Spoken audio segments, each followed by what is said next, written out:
আসসালামু আলাইকুম। RS news channel 24 বিডিতে আপনাদের স্বাগতম। সঙ্গে আছি আমি মোহাম্মদ রেজাউল হলাদার। প্রথমে আসি বাংলাদেশের রাজনৈতিক সংবাদ নিয়ে। শিবচরে বিএনপির দুই পক্ষের সংঘর্ষে একজন নিহতের পর প্রতিপক্ষের বাড়ি ঘরে লুটপাট ও অগ্নিসংযোগ। বিস্তারিত। মাদারীপুরের শিবচরে বিএনপির দুই গ্রুপের মধ্যে সংঘর্ষ ঘটে। এই সংঘর্ষে একজনের নিহতের ঘটনা ঘটে। প্রতিপক্ষে অন্তত 5টি বাড়িঘরে লুটপাট ও অগ্নিসংযোগ ঘটনা ঘটছে। সোমবার সন্ধ্যায় দত্তপাড়া ইউনিয়নের খারাকান্দি গ্রামে এ হামলা ও লুটপাটের ঘটনা ঘটে। এর আগে দুপুরে স্থানীয় বিএনপির দুই পক্ষের মধ্যে আধিপত্য বিস্তারকে কেন্দ্র করে হিরু মাতব্বর বয়স 35 নামের বিএনপির এক কর্মীকে নিহত হয়। হিরু একই ইউনিয়নের আর্য দত্তপাড়া এলাকার এস সেকান্দার মাতুব্বরের ছেলে। তিনি রাজমিস্ত্রির কাজ করতেন। সংঘর্ষের আহত হন উভয় পক্ষের অত্যন্ত 10 জন। পুলিশ ও স্থানীয় সূত্রে জানা গেছে, দত্তপাড়া ইউনিয়নের আধিপত্য বিস্তারকে কেন্দ্র করে ইউনিয়ন বিএনপির নেতা মালেক মোল্লার সঙ্গে টুকু ফরাজির বিরোধ চলে আসছিল। গতকাল রোববার রাতেও এই দুই পক্ষের লোকজনের মধ্যে সংঘর্ষ হয়। এরই জেরে উভয় পক্ষের লোকজন দুপুর 12টার দিকে দেশীয় অস্ত্র নিয়ে এলাকায় মহড়া দিয়ে আবার সংঘর্ষে জড়ান। এতে আহত হন উভয় পক্ষের অন্তত 6 জন। এ সময় মালেক মোল্লার অনুসারী হিরু আর্য দত্তপাড়া এলাকায় গেলে তাকে একা পেয়ে কুপিয়ে জখম করেন টুকু ফরাজি ও জিয়াউল মাতুব্বরের লোকজন। পরে গুরুতর আহত অবস্থায় হিরুকে শিবচর উপজেলা স্বাস্থ্য কমপ্লেক্সে নেওয়া হয়, হলে চিকিৎসক মৃত্যু ঘোষণা করেন। হিরুর মৃত্যুর খবর ছড়িয়ে পড়লে এলাকায় উত্তেজনা সৃষ্টি হয়। পালিয়ে যান প্রতিপক্ষের লোকজন। এ সুযোগে মালেক মোল্লার লোকজন প্রতিপক্ষ সাইদ খা, আক্কাস মাতুব্বর, ফারজ মাতুব্বর ও চানু মিয়ার বাড়িতে ভাঙচুর ও লুটপাট চালান। এ সময় বিক্ষুব্ধ লোকজন তাদের বসত ঘরে আগুন ধরিয়ে দেন।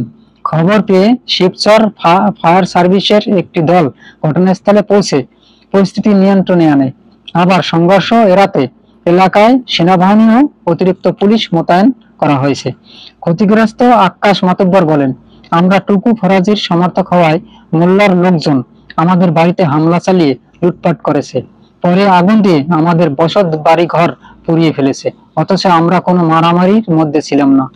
তবুও আমাদেরকে হামলার শিকার হতে হলো।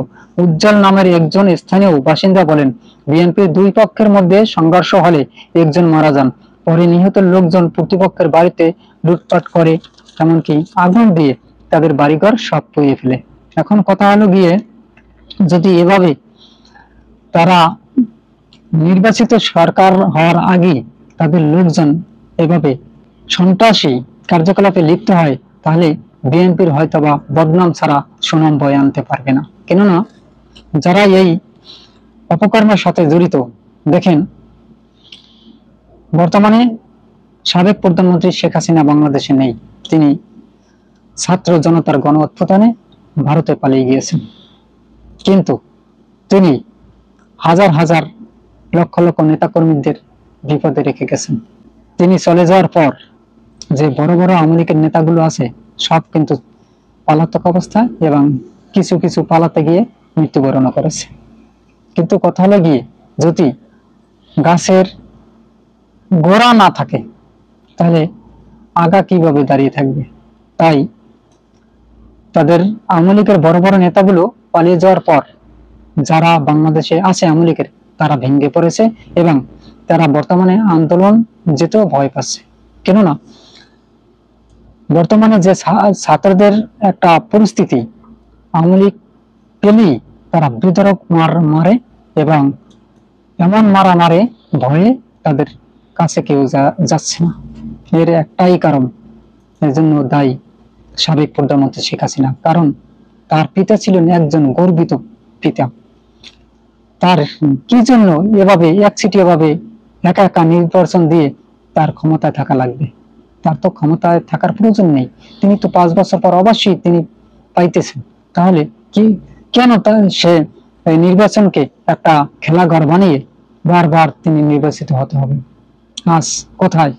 ভারত কোথায়? আপনাদের পাশে তো নেই। আপনারা কেন পালাচ্ছেন? ভালো মানুষ তো পালায় না, তারা বীরের মতো থাকে।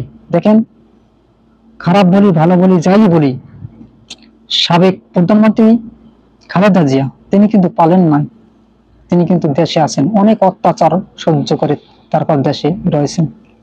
আর আপনারা এত ভিআইপি ভাবে থেকেও, এত বছর ক্ষমতা, আপনাদের এত ক্ষমতা এত পাওয়ার থাকা সত্ত্বেও আপনাদের বিড়ালের মতো পালিয়ে যেতে হয়েছে। কারণ একটাই, আপনারা চালে ভুল করেছেন। আমি কোনো দলের পক্ষ করব না এবং কারো বিপক্ষ করব না, যেটা সত্যি কথা সেগুলো বলবো। আজকে বঙ্গবন্ধুর মতো একজন, তার কন্যার কন্যা আপনি, এমন একজন ব্যক্তি সারা বিশ্বে তাকে চেনে, তার মেয়ে হয়ে আপনি যে জঘন্য কাজ করেছেন, মানুষকে অত্যাচার করেছেন, খুন করেছেন, গুম করেছেন এবং আয়নাঘর বানিয়ে তাকে দিনের পর দিন নির্যাতন করেছেন। আজকে কোথায় আপনার ক্ষমতা?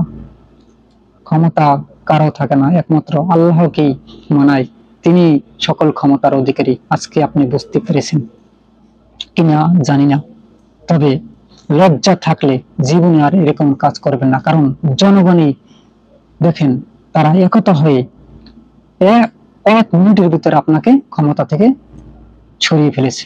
বুঝতে পারছেন আল্লাহর শক্তি? আল্লাহকে ভুলে যাবেন না, তিনি আছেন। আর কি বলবো, দুঃখের বিষয়, বিএনপি যেভাবে ক্ষমতা যাওয়ার আগেই কার্যকলাপ করছে, তাতে হয়তোবা বিএনপির দিকেও মানুষ মুখ ফিরিয়ে নেয় কিনা এই তো সন্দেহ লাগে।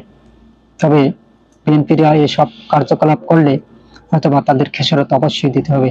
আজ এ পর্যন্তই। আসসালামু আলাইকুম ওয়া রাহমাতুল্লাহি ওয়া বারাকাতুহু।